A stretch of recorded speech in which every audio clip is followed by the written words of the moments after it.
วันที่1 มิถุนายน 2025 นี้กระทรวงป้องกันประเทศได้จัดพิธีปลูกต้นไม้เนื่องในโอกาสวันเด็กน้อยสากลครบรอบ101 ปีและวันปลูกต้นไม้แห่งชาติครบรอบ45 ปีที่วิทยาคารป้องกันชาติไก่สนพรหมวิหารโดยการเข้าร่วมเป็นประธานของทานทองลุ้นศรีสุริตเลขาธิการใหญ่คณะบริหารงานศูนย์กลางภาคประธานประเทศแห่งสาธารณรัฐประชาธิปไตยประชาชนลาวทานทองสลิดมังโนเมกเลขาธิการศูนย์กลางภาคหัวหน้าห้องว่าการศูนย์กลางภาคมิทานพลโทคำเลียงอุทาไกรสนกรรมการศูนย์กลางภาครัฐมนตรีกระทรวงป้องกันประเทศมีการนำขันสูงมีบรรดารัฐมนตรีห้องรัฐมนตรีบรรดาสหายคณะอำนวยการวิทยาคารป้องกันชาติไก่สนพรหมวิหารคณะเสี่ยวสารต่างประเทศ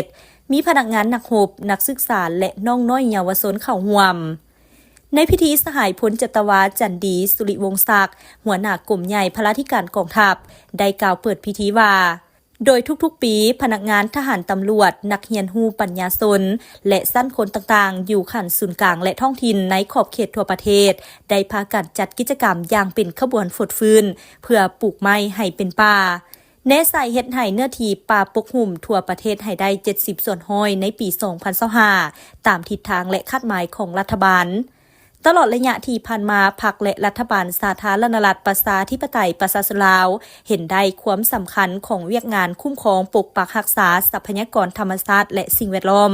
โดยเฉพาะแม่นการปกปักรักษาป่าไม้ซึ่งแสดงออกในการกำหนดเอาหลายเขตในทั่วประเทศเป็นป่าป้องกันและป่าสงวนแห่งชาติออกกฎหมายระเบียบการและนิติกรรมต่างๆที่เกี่ยวข้องในการคุ้มครองและการจัดตั้งปฏิบัติตัวจริงเช่นกฎหมายว่าด้วยป่าไม้กฎหมายว่าด้วยสิ่งแวดล้อมกฎหมายว่าด้วยน้ำและทรัพยากรน้ำเหล่านี้เป็นต้นดังนั้นจึงเรียกร้องให้ทุกภาคส่วนในสังคมจงพร้อมกันเป็นเจ้าการในการโฆษณาปลุกจิตสำนึกให้แก่พนักงานทหารตำรวจและพ่อแม่ประชาชนบรรดาเผ่าให้เข้ามามีส่วนร่วมในการปกปักรักษาทรัพยากรธรรมชาติให้มีความอุดมสมบูรณ์เป็นต้นแมนภูผาป่าไม้ให้คงอยู่คู่กับสาธารณรัฐประชาธิปไตยประชาชนลาวก็คือประชาชนลาวและลูกหลานลาวตลอดไปดังนั้นกระทรวงป้องกันประเทศจึงได้มีพิธีเนื่องในโอกาสวันเด็กน้อยสากลครบรอบ101 ปีและวันปลูกต้นไม้แห่งชาติครบรอบ45 ปีประจำปี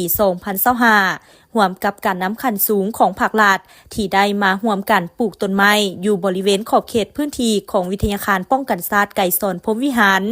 ซึ่งเห็นว่ามีความเหมาะสมที่จะถือเอาพิธีปลูกต้นไม้ในมื้อนี้เป็นการประกอบส่วนสร้างให้พื้นที่ขอบเขตของบ้านหนึ่งในสถานที่ตัวแบบของกระทรวงป้องกันประเทศสำหรับต้นไม้ที่นำมาปลูกครั้งนี้ประกอบมีไม้ดูใหญ่20 ต้นต้นพร้าว200 ต้นเบี้ยไม้แต้500 เบี้ย